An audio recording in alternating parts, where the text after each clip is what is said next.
O presidente da Rússia, Vladimir Putin, está no poder há 25 anos. Ele governou a Rússia com mão de ferro, mantendo-se na presidência por anos e usando todos os truques para continuar no poder. Ansioso para ser lembrado como o maior líder de sua nação, ele se apresentou como defensor dos valores tradicionais e da soberania. Só ele pode liderar a Rússia, um país tão vasto e influente, rumo à glória e prosperidade. Mas tudo chega ao fim, eventualmente. O controle de Putin sobre a Rússia está enfraquecendo tanto que nem o Kremlin consegue esconder mais. O pior de tudo, do ponto de vista de Putin, é que tudo isso foi causado por ele mesmo. O presidente, que celebrou recentemente 73 anos, poderia ter liderado a Rússia por muitos anos mais, talvez até os 80 ou além. Tudo o que ele precisava fazer, basicamente, era exatamente o que vinha fazendo durante toda a sua carreira política. Seguindo o mesmo roteiro comprovado que o mantinha relativamente popular entre o povo da Rússia e extremamente poderoso no cenário mundial. Agora ele está em um buraco tão profundo que nem aliados nem bravatas conseguem tirá-lo. É culpa dele mesmo. É consequência de suas decisões imprudentes, arrogância e grande erro de julgamento. E tudo isso remonta ao início de 2022, quando o presidente russo deu a ordem que mudaria o mundo moderno para sempre. Buscando expandir ainda mais sua esfera de poder e influência, Putin tomou a decisão de invadir a Ucrânia, ordenando que seu exército cruzasse a fronteira e entrasse no território do país vizinho. Ele justificou sua decisão alegando, sem fundamento, que nazistas controlavam a Ucrânia e cabia à Rússia intervir e salvar o dia. Na realidade, o mundo inteiro viu essa ação exatamente pelo que ela era. Apenas mais uma manifestação da sede insaciável de poder de Putin. Ele queria mais terras, mais recursos, mais influência e estava disposto a fazer o que fosse necessário para conseguir isso. Mas então cometeu seu maior erro de julgamento, achando que seria fácil. Dada a enormidade do seu exército, as grandes quantidades de tanques, veículos blindados, mísseis e muito mais que a Rússia tinha em seu próprio arsenal, e a enorme disparidade entre o exército russo e o exército ucraniano. Putin assumiu que as tropas russas passariam facilmente por quaisquer defesas frágeis que a Ucrânia pudesse montar, marchando até Kiev e hasteando a bandeira russa da vitória, em poucos dias ou semanas, no máximo. Como se sabe, isso não ocorreu. A Ucrânia se mostrou um desafio muito mais difícil de superar do que Putin jamais poderia ter antecipado. Seu povo se levantou e resistiu, defendendo sua terra com heroísmo e orgulho. Por todo o país, não apenas soldados treinados, mas civis comuns pegaram em armas e resistiram às hordas de tropas russas que avançavam em sua direção. Como um todo, o país Ucrânia mostrou que não cairia sem lutar. E qualquer esperança que Putin e seus comparsas do Kremlin tinham de uma vitória rápida e esmagadora se desfez em fumaça. E mesmo que a Rússia tenha avançado um pouco nos primeiros dias e semanas, o progresso do exército logo começou a estagnar. Depois, com o passar do tempo, a Ucrânia começou a empurrar os russos de volta, recuperando terras perdidas e até cruzando a fronteira e entrando na Rússia em certos momentos, tirando o território de Putin e humilhando-o em seu próprio território. Gradualmente, tornou-se mais forte e estratégica, sendo hoje considerada uma das forças militares mais capazes do mundo. A Ucrânia foi além, lançando ataques, mísseis e drones contra ativos russos valiosos. Os efeitos desses ataques são claros de se ver. A Rússia, atualmente, se encontra em um estado de desordem econômica e enfrenta uma crise de combustível sem precedentes, que não mostra sinais de aliviar tão cedo. Suas capacidades de produção de petróleo foram drasticamente reduzidas. Seu povo está pagando até o dobro do preço por combustível e outros bens em comparação ao que pagavam há apenas um ano. Com drones e mísseis ucranianos mais potentes, nenhuma região da Rússia se sente segura atualmente. A guerra atingiu a Rússia de formas que o Kremlin nunca poderia prever, nem em seus piores cenários. O país também sofreu perdas inimagináveis recentemente, atingindo o marco sombrio de mais de 11 milhões de baixas com um relatório recente do Ministério da Defesa britânico revelando que houve cerca de 332 mil soldados russos mortos e feridos só em 2025. O Estado-Maior ucraniano reporta cerca de 950 novas baixas russas diárias. Além de tudo isso, a Rússia foi, lenta mas seguramente, isolada de grande parte do restante do mundo. Nações ocidentais na Europa e América do Norte impuseram sanções financeiras, enfraquecendo a economia do Kremlin. Muitos países também romperam com bancos e empresas russas, isolando ainda mais a nação, seu povo e liderança. Cada uma dessas consequências catastróficas é resultado direto da arrogância de Vladimir Putin. Ele queria mais poder e achou que poderia roubar regiões da Ucrânia para isso. Talvez conseguir tudo o que quis na vida tenha cegado Vladimir Putin para a imprudência dessa decisão. Mas até mesmo ele, com certeza, já pode ver no que esse desastre se transformou agora. O mesmo acontece com os russos. Muitos já cansados da guerra e ressentidos com Vladimir Putin por insistir nela. De fato, uma pesquisa recente com o povo russo, realizada pelo Centro Levada, revelou que cerca de 2/3, ou 66% dos russos, prefeririam ver negociações acontecendo em vez da continuação dos combates. Entre alguns grupos, 74% das mulheres e 80% dos jovens até 24 anos preferem ver negociações de paz. Só 27% dos russos entrevistados acham que continuar a ação militar é o caminho certo agora. A pesquisa também revelou que cada vez mais russos estão se sentindo pessoalmente impactados pela guerra, com 58% dizendo que a chamada Operação Militar Especial afetou suas vidas ou as vidas de suas famílias de alguma forma. E mais de 1 em cada 5, 22%, dizendo que foram muito afetados por isso. Alguns mencionaram ter perdido entes queridos ou visto pessoas próximas feridas no conflito. Outros falaram sobre como sua situação financeira piorou desde que a guerra começou. Alguns disseram que a situação destruiu laços familiares e causou grande sofrimento mental e emocional. Mesmo nos mais altos níveis, vários membros da elite russa, oligarcas, generais e outras pessoas em posições de poder estariam expressando sentimentos de cansaço, frustração e decepção com o rumo que a guerra tomou e com a forma como continua sendo conduzida pelo presidente Putin. Quanto mais esses níveis de ressentimento e frustração aumentam, pior se torna a situação de Putin. É por isso que ele fez tanto esforço para controlar a narrativa dentro das fronteiras da Rússia, controlando e restringindo o acesso a certos sites de notícias e plataformas de mídia social para impedir que o povo russo descubra a verdade.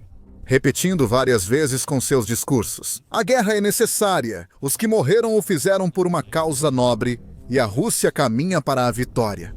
Mas ele não pode negar que a guerra já dura bem mais do que ele, ou quase todos esperavam, e ela segue sobrecarregando a população russa e drenando a economia do país. Com o tempo, fica mais fácil para as pessoas perceberem suas mentiras e propaganda. Há poucos meses, no início do verão, a Rússia executou seus planos para a grande ofensiva de verão. Essa deveria ser a ofensiva final. O último grande avanço do exército russo rumo a Donetsk resultou na conquista total da região. Assim, os oficiais russos capturados relataram aos ucranianos. E está claro que a Rússia queria avançar significativamente durante os meses de verão, enquanto as condições climáticas eram quentes e agradáveis. Eles enviaram todos os recursos, de tanques a drones e muitos soldados novos, para os territórios-chave da linha de frente. Putin, enquanto isso, fez proclamações ousadas e arrogantes sobre toda a Ucrânia pertencer à Rússia, preparando o cenário para a conquista completa do país. Veículos pró-Kremlin, como o Pravda, afirmam que a Rússia está perto de romper as linhas defensivas finais da Ucrânia antes do fim do ano. Na realidade, porém, apesar de alguns avanços aqui e ali, a grande ofensiva de verão de Putin fracassou em grande parte. Ela teve o mesmo resultado das outras ofensivas russas na guerra, com Ucrânia e Rússia, praticamente no mesmo lugar. Eles iniciaram tomando pequenas faixas de terra em Luhansk e Donetsk, mas centros estratégicos como Pokrovsk ainda não foram capturados pelos russos. O cinturão de fortalezas da Ucrânia, que inclui cidades como Kramatorsk e Sloviansk, no oeste de Donetsk, segue sob controle ucraniano. Analistas acreditam que a Rússia ainda levará anos para atingir seu objetivo inicial de tomar Donbass. Muito menos as décadas de combates adicionais que seriam necessárias para a conquista total da Ucrânia. Enquanto isso, as perdas russas aumentam. E toda vez que Putin ou o Kremlin prometem que a vitória está ao alcance, mas não cumprem essa promessa, a confiança e a crença no regime de Putin vão, lenta mas seguramente, se desgastando. Agora, desgastou-se tanto que quase não resta crença. A história pode se repetir, pois a Rússia se prepara para a nova ofensiva no Donbass. Mas essa pode muito bem ser a última cartada de Putin dentro da Rússia. Políticos da oposição afirmam que, se essa nova ofensiva fracassar como as anteriores, Putin pode ter que encerrar a guerra ou pedir cessar-fogo antes do fim do ano. As próximas semanas e meses serão decisivas e influenciarão o restante da guerra e seu possível desfecho, de um jeito ou de outro. Sendo assim, Putin vai apostar que suas tropas, de alguma forma, consigam encontrar um caminho pelas defesas da Ucrânia. Como detalhado em um relatório da plataforma de mídia e think tank RE Rússia, que escreve: em 8 meses deste ano, o exército russo não obteve avanços decisivos no campo de batalha. A tentativa de avanço decisivo nos próximos 2 meses, para a qual a Rússia reuniu grande reserva de tropas, pode mudar o desfecho. E o que dizer de uma ofensiva cara e pouco eficiente que já dura 2 anos? Se for bem sucedida, as forças ucranianas provavelmente terão que deixar o Donbass. Se fracassar, os esforços da Rússia para controlar a região podem ser vistos como fracasso. Assim, os próximos 2 meses marcarão o clímax da Batalha do Donbass, a ofensiva ininterrupta de 2 anos da Rússia, e possivelmente o clímax de toda a guerra de 4 anos, definindo o rumo do conflito russo-ucraniano por muito tempo.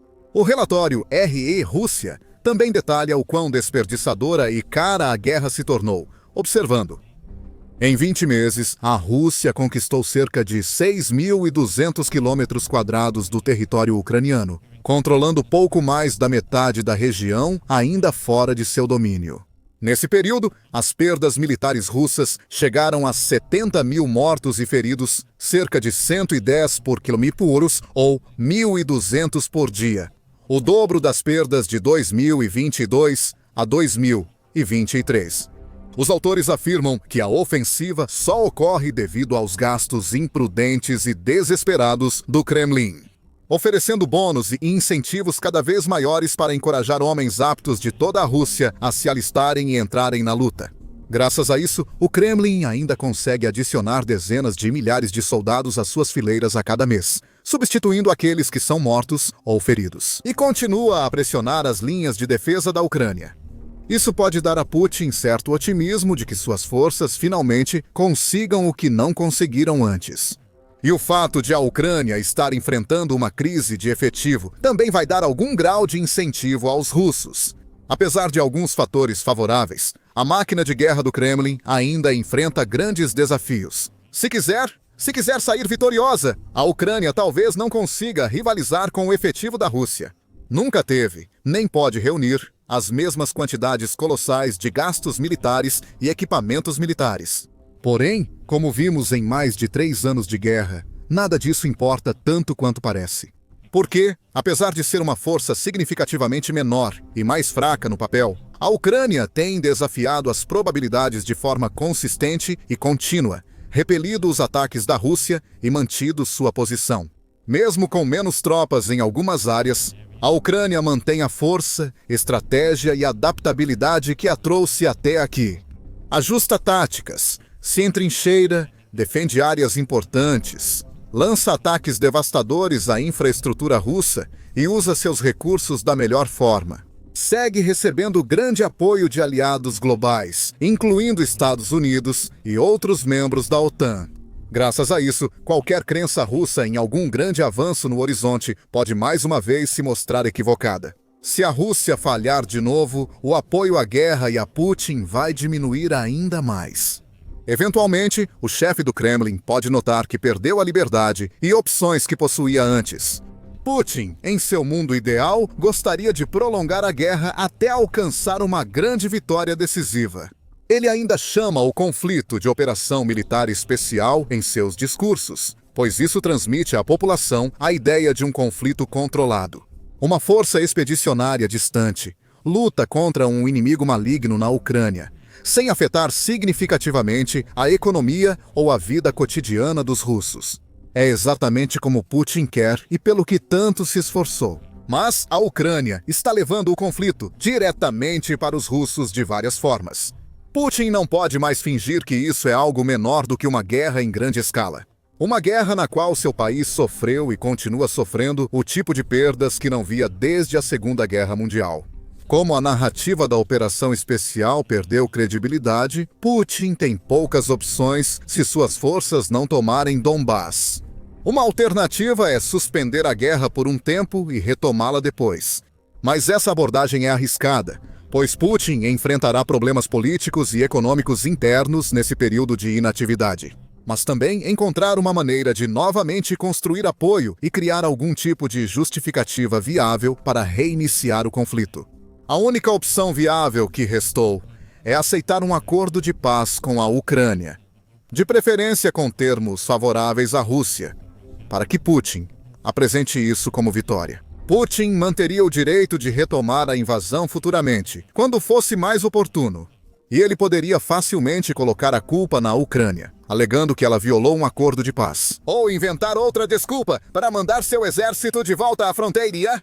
No entanto, esse cenário pode ser mais difícil do que Putin espera, pois a Rússia não tem mais o poder de antes. Ela não está vencendo a guerra, nem dominando o oponente, conquistando território rápido ou marchando para uma vitória esmagadora. Em vez disso, está lutando para construir qualquer tipo de impulso, enquanto sofre perdas cada vez mais dramáticas e devastadoras. Assim, o Kremlin não pode simplesmente se sentar à mesa de negociações e ditar os termos, esperando que o presidente ucraniano, Vladimir Zelensky, obedeça docilmente às suas exigências. Tudo isso é resultado das más decisões de Putin, porque ele teve a chance de conseguir um acordo que poderia funcionar para a Rússia. No início do ano, Trump tentou intermediar um cessar-fogo conversando com líderes dos dois países. Na época, Trump foi relativamente tolerante, enquanto Putin preferiu pressionar Zelensky para aceitar um acordo. O líder russo talvez devesse ter aproveitado a oportunidade para encerrar o conflito antes que piorasse.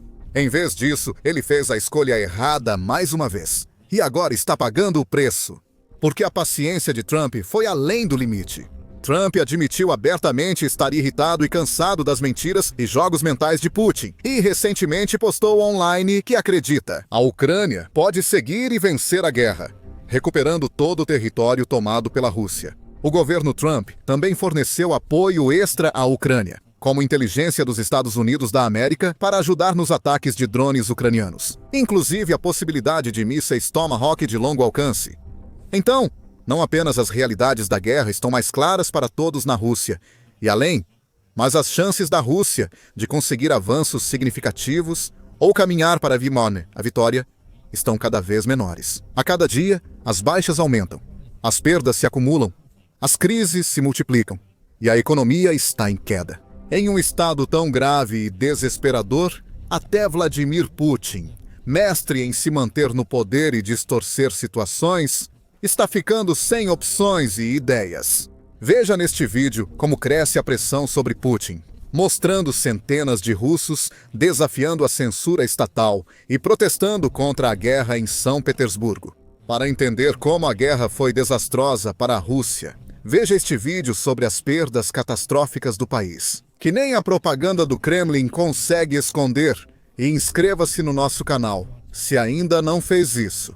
Assim, você pode se manter informado e por dentro de todas as principais notícias e acontecimentos da guerra entre Rússia e Ucrânia, além de outros conflitos importantes ao redor do mundo.